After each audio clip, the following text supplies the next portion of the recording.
Čitav jedan veći grad ovde je pobijen, samo zbog toga što se nisu uklapali u političke i ideološke koncepcije ondašnjeg osvajača.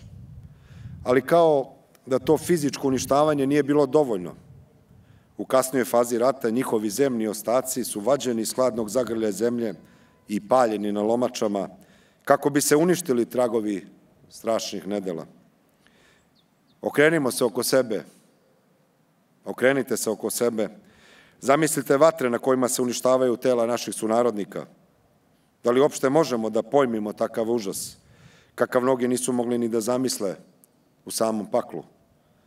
Koliko smo kao društvo ovde izgubili lekara, nastavnika, pravnika, radnika, zemljoradnika, pre svega očeva, majki, braće i sestara. Zadatak istoričara da istraža njihove živote i prikupljaju njihove biografije kako bismo jasno i trezveno mogli da shvatimo pravu veličinu našeg gubitka. Danas probuđena i preporođena Srbija okrenula se prema ovom mestu masovnog stradanja kao i svim našim stratištima, sa dužnim pijetetom i poštovanjem, bez ikakve politizacije žrtava. Pre nekoliko godina najveće gubilište u Srbiji tokom trajanja Drugog svetskog rata predato je na upravu Muzeju žrtava genocida. Zahvaljujući naporu zaposlenih iz ove ustanove i podršci predsjednika Republike i vlade, i danas se vrše proučavanje ovog masovnog zločina. Sa pozicije predsjednika vlade Republike Srbije i danas poručujem da ćemo učiniti sve da se na dostojanstven način čuvaju sećanja na stradalnike ubijene na ovom mestu, kao i da ćemo učiniti sve što je potrebno da se čuva i poštuje ovaj spomen kompleks.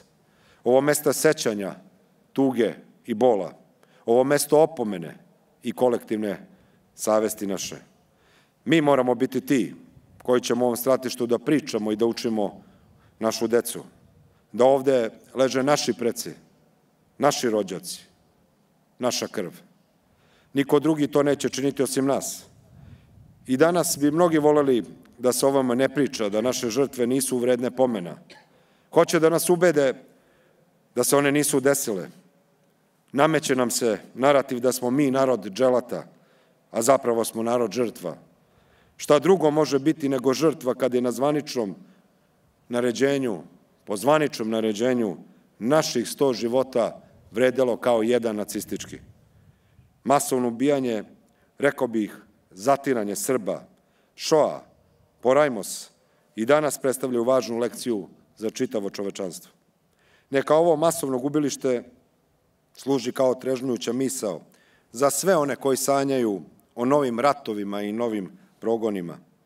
Ovde na ovom mestu neka i naša savest bude uzvišena i dostojna da čuvajući sećanje na sve nevine stradalnike čuvamo svim sredstvima mir i pre svega našu svetu slobodu.